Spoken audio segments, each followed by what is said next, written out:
Welcome to the second series of FIG online seminars. My name is Hardy Fink and I'm a member of the FIG Education Commission at this time. The topic for today will be the understanding of twisting somersaults.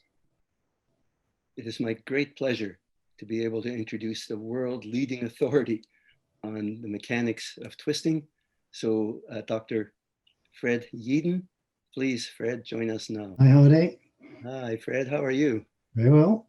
So in the way of introducing Fred, he is the Emeritus Professor of Computer Simulation in Sport at Loughborough University in England.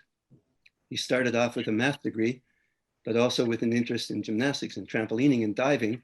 He became extremely interested in the phenomenon of twisting, which at that time was not well understood.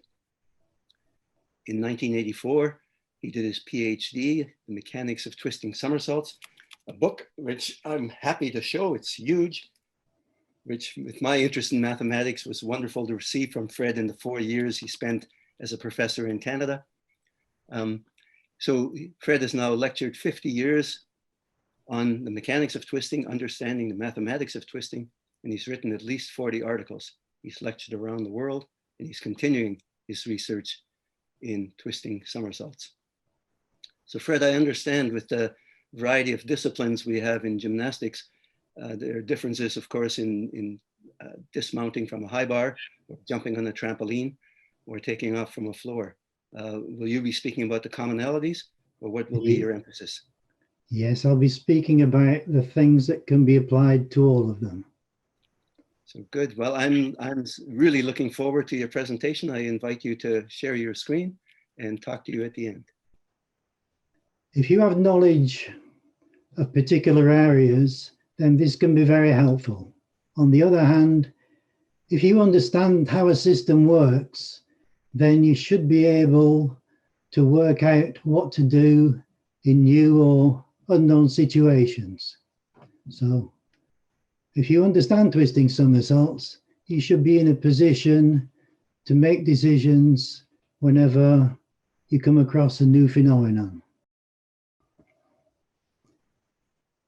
In most books, rotations of the human body are described using 3 body axes, often given Latin or Greek names. However, as gymnasts and coaches, we don't use that system very often. Instead, we know what somersaults are, we know what twists are. If somebody starts somersaulting in a particular direction, then in a very real sense, they continue to somersault in that direction. In the same way, if somebody starts to twist to the left, then usually they carry on twisting to the left. So the axes we have to describe body rotations are an axis fixed in space for somersault. Here it's drawn horizontally. And an axis fixed in the body for twist. So the twist is either to the left or to the right. And the angle between this twist axis and the vertical somersault plane we call tilt.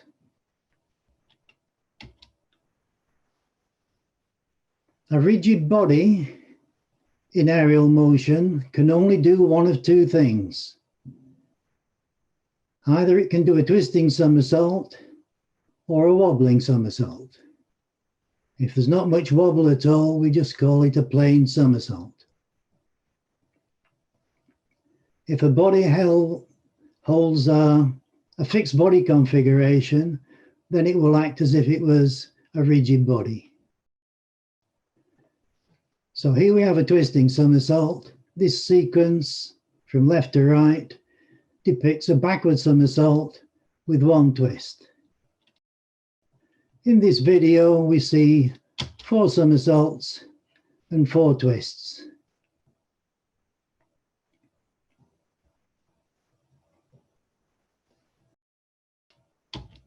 Next, we have a wobbling somersault. This sequence shows 3 somersaults with 2 complete wobbles, so that at the end of the sequence on the right, we're in exactly the same position as we were at the start of the sequence on the left. In a wobbling somersault, the body twists a bit to the left, then back to the right, tilts one way, and then back the other way. Basically, it doesn't get anywhere, it just somersaults. So here we're going to have 6 complete somersaults with 4 complete wobbles.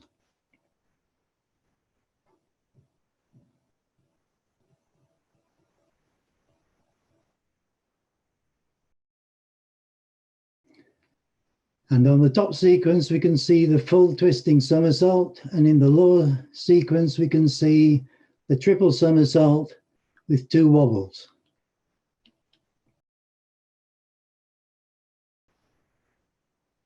If the twist starts when the body is in contact with the apparatus, then contact twist is used. So contact twist is initiated during the takeoff phase.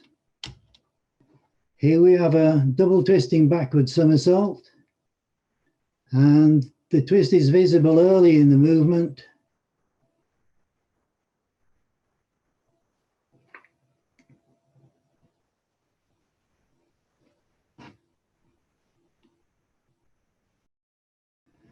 If we look at the first frame in flight, we can see that the body is already twisted. So the twist starts during the contact phase in this movement. If the twist starts when the body's lost contact with the gymnastics apparatus, then aerial twist is used. So aerial twist is initiated during the flight phase, after takeoff. In this one, we have a full twisting somersault, and although contact twist is usually used, in this example, we have a delay before we see the twist.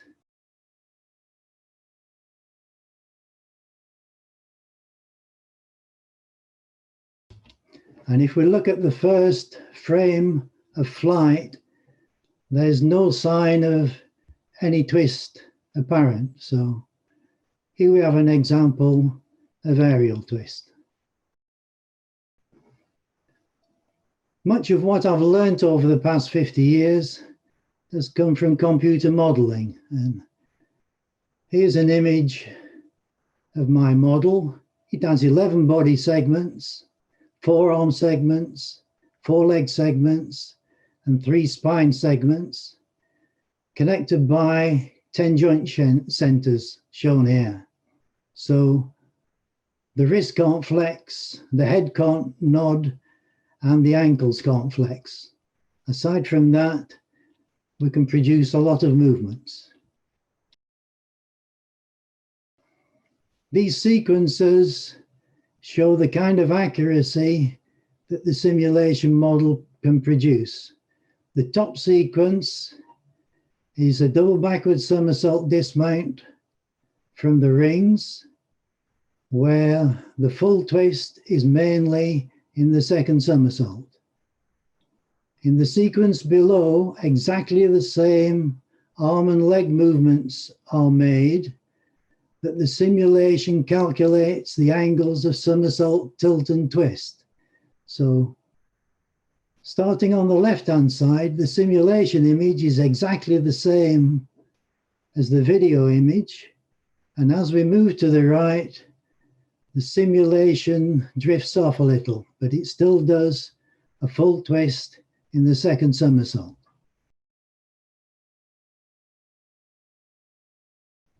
To understand aerial twist, we need to know that a plain somersault may be converted into a twisting somersault by making limb movements which produce a tilt of the body away from the vertical somersault plane. In the left figure, the body is just somersaulting about a horizontal axis, and after half a somersault, the body's been tilted over sideways by means of asymmetrical arm movements, and it starts twisting. In this case, a full twist has been produced by the half somersault position. The bigger the tilt angle, the faster the twist. So I've used the computer simulation model to develop a progression for how you might learn an aerial twist in a backward somersault.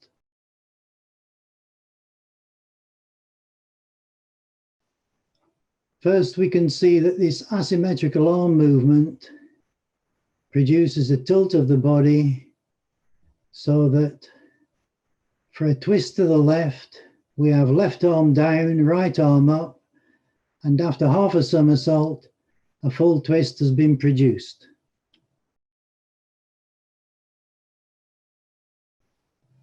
In order to learn a backward somersault with a full twist, the gymnast needs to be able to do a straight backward somersault with the arms raised at takeoff. So to start with, we have a straight backward somersault with the arms raised at takeoff, and again, both arms are spread during the somersault. Next, the left arm is dropped to about the horizontal and a half twist is produced. And again.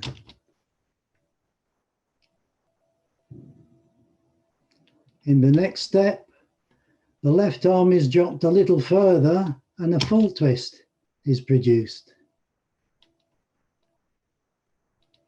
And again. You'll notice that the body's landing tilted here, which is not desirable. So inevitably, the person who's learning this will quickly adopt the next stage where the body's untilted using asymmetrical arms again.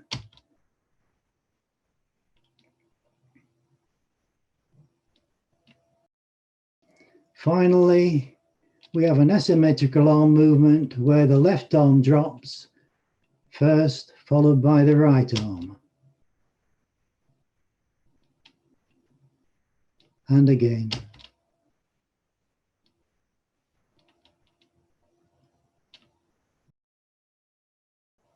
So here we see the whole progression, starting with the straight somersault with the arms raised at the beginning, followed by the left arm drop, producing a half twist, and again, followed by the left arm dropping a bit more and a full twist, and again, followed by the same thing with a bit of a square out at the end to untilt the body, and again, and finally sequential arm drop, left arm, right arm, with a square out at the end.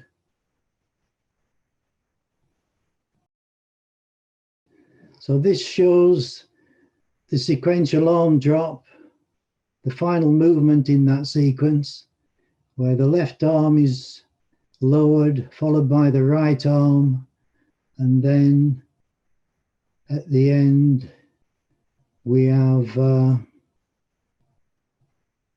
asymmetrical arm movement to remove the tilt.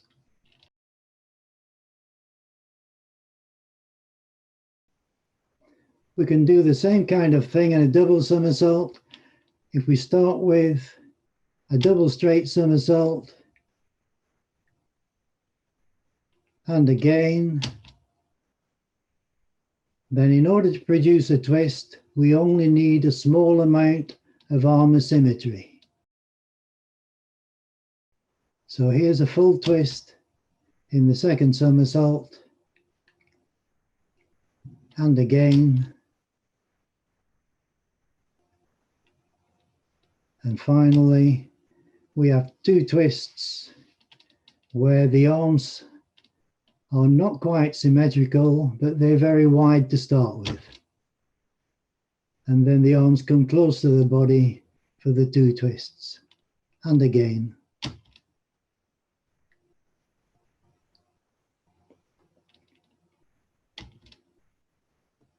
So this sequence shows a double full out, although in this sequence the twist starts towards the end of the first somersault, so that by one somersault we've got about 3/4 of a twist. So you could call it a 3/4 in, 1 1/4 out, but it uses aerial twist with slightly asymmetrical arms to produce the twist.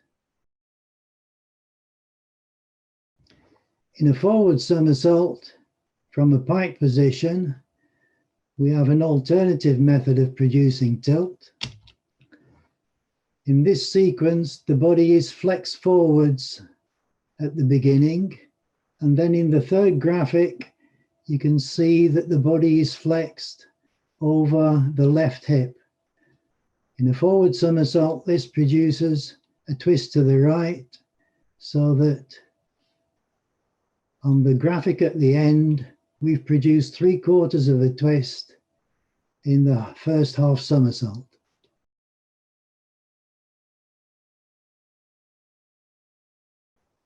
And here's a progression for learning a forward somersault with 1 1/2 twists. The prerequisite is a pike forward somersault with an early straight body extension. So in this sequence, we start out with a pike somersault that kicks out straight with wide arms, and again, and then it flexes over one hip and produces half a twist with wide arms. And then when the arms come close to the body, this produces 1 1/2 twists.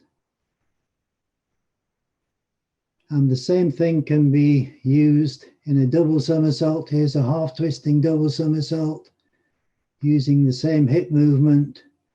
And when the arms come close, we get 1 1/2 twists. And the tilt is removed in this movement using asymmetrical arm movement.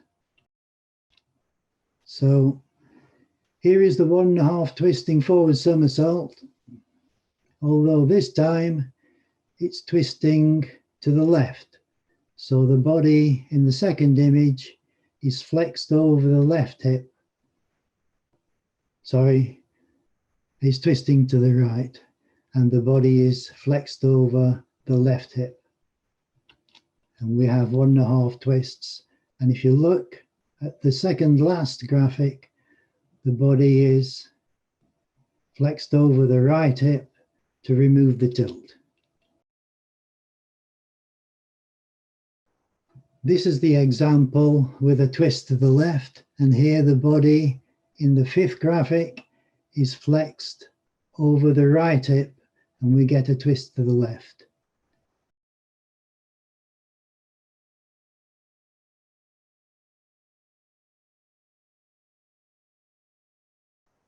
So the top sequence shows the asymmetrical arm movement for an aerial twisting backward somersault, and the lower sequence shows the asymmetrical hip movement for an aerial twisting forward somersault.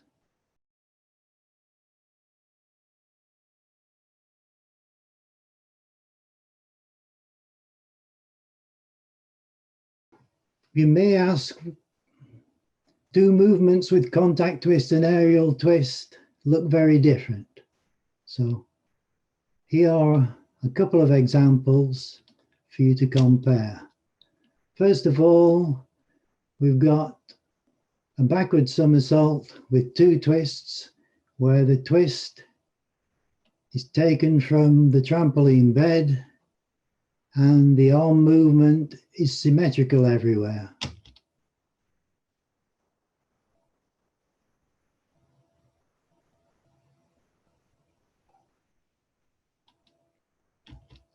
Next, we've got the same movement, 2 twists in 1 somersault, using asymmetrical arm movement. So first the left arm drops, then the right arm, and squares out at the end. So for the contact twist with symmetrical arms, When the body is in the upside down position, we've completed one twist and the tilt is clearly visible. And if I switch from this one to the next and you continue to look at the middle graphic showing the tilt, you can see that the tilt is very similar.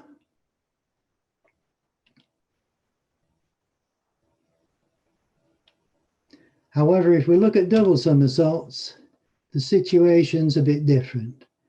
Here we've got a backward double straight somersault with 4 twists, 2 twists in the first somersault, 2 twists in the second somersault, using contact twist.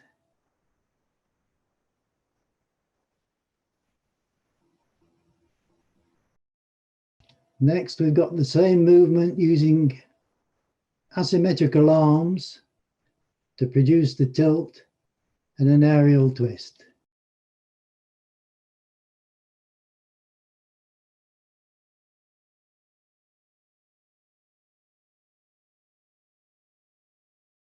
So here's the contact twist, 4 twists and 2 somersaults. If you look at the middle graphic, you can see that there's very little tilt, and normally from feet to feet, contact twist somersaults have the tilt disappear at the end of each somersault.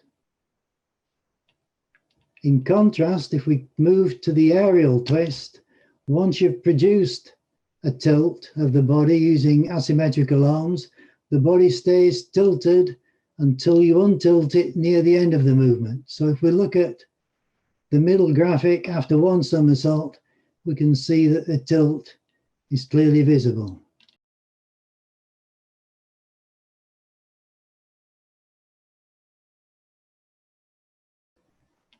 From research, we've found out that aerial twist is used by elite athletes rather than contact twist, and that the tilt in the aerial twist is produced by asymmetrical arms and hips.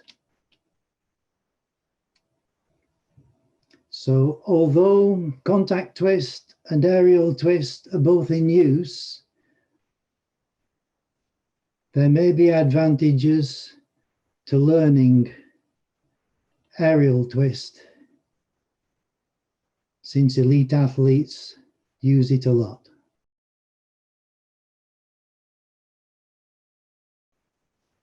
You might ask the question, what's the most twists you could produce in a double backward straight somersault where the twist is all in the second somersault? And this question I was able to answer using hundreds of thousands of simulations in an optimization routine, and I required that the arms are not raised above shoulder height and that no more than quarter of a twist occurs in the first somersault. So for late twisting double backward somersaults, this is the technique used for producing the tilt and aerial twist. This sequence shows the end of the first somersault and the beginning of the second somersault. You can see the hip flexion over the left hip and the body twists to the left, so there's nearly a quarter of a twist at the one somersault position.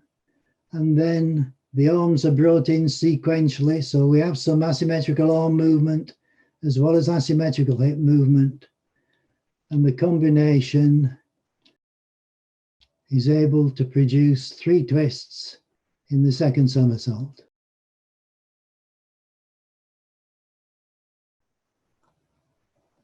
And again. So this is a limiting movement in the sense that it should be just possible, or it might be just impossible. It's on the edge. Here we can see in the first somersault, the arms are held wide, which maximizes the hip flexion effect of producing the tilt, and then the arms are brought in sequentially again to increase the tilt angle as much as possible.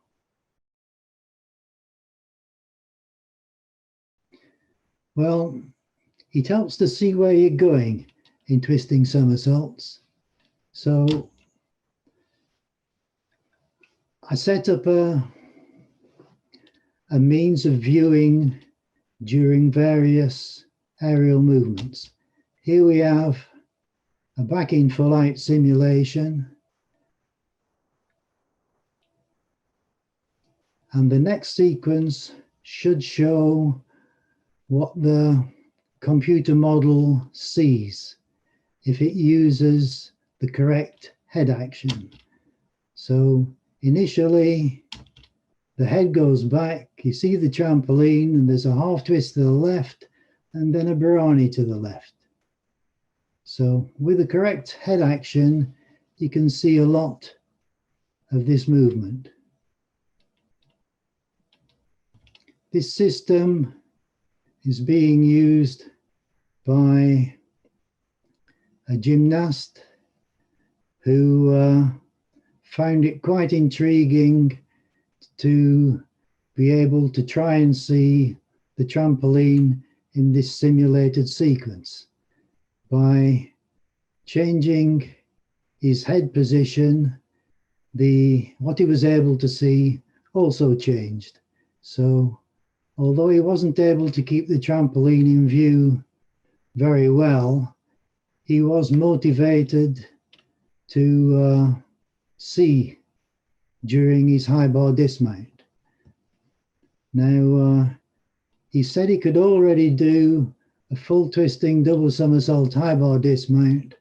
So we went to the gym and put him through a sequence to help him view. So in this first sequence, it's half twisting 1 3/4 somersaults, and from the time after release when the body is upside down, he should be able to see the landing area throughout. In the next sequence, a half twist and a 1/4 somersault is added to produce a full twisting double somersault dismount. And then, in order to give him something to look at, we put a small mat in, and again, from the half somersault position, he can view the landing mat throughout. This last movement is shown here, where you can see that his head is back at the half somersault position. After 1 somersault, his chin is down, looking at the mat, and during the Barani, he can again see the landing mat.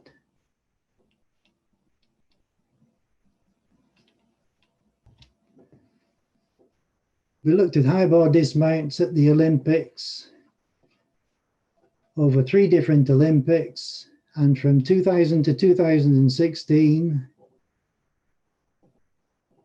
we moved from 20% of the gymnast having the head in the correct position to view to more than 40% of the gymnasts having the head in the correct position to view. This suggests that it is useful and that it's an increasing phenomenon. It's starting to catch on. So, using a head position that allows viewing of the landing area provides the gymnast with more information on how the skill is progressing and facilitates preparation for landing.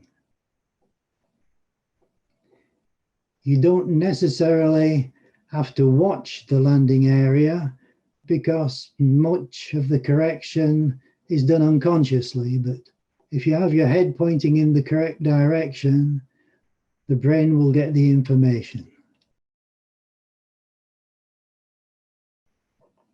If you want to read any articles on twisting research, if you do a Google search for SSEHS aerial, you will arrive in a place where you can download articles for free on twisting somersaults and other things. I'd like to acknowledge Will Trude for the performances on the tumble track of the full twisting and double twisting somersaults, Tim Sanders for the high bar dismounts and the use of the virtual viewing system, and John Knight for writing the software for the computer graphics and the virtual viewing. Finally, if you can see where you're going, it often helps. So Fred, that was fascinating and very, very informative. I'm going to be looking at those computer simulations 1,000 times, and so will many, many other viewers, I hope. You did mention briefly the difference between aerial and contact twisting. Could you maybe speak a little bit about the advantages and disadvantages of the two? For some movements, such as a double somersault with twist in the second somersault, then the only choice you have is aerial twist. So you may have a choice between asymmetrical arms and asymmetrical hips, but you can't produce a full twist in the second somersault using contact twist. On the other hand, if you're doing a backward somersault with 3 twists, inevitably there is going to be a strong element of contact twist. So we would expect to see an early twist and the twist started during contact with the apparatus for a single somersault with 3 twists. However, for elite athletes, there may also be a strong component of aerial twist.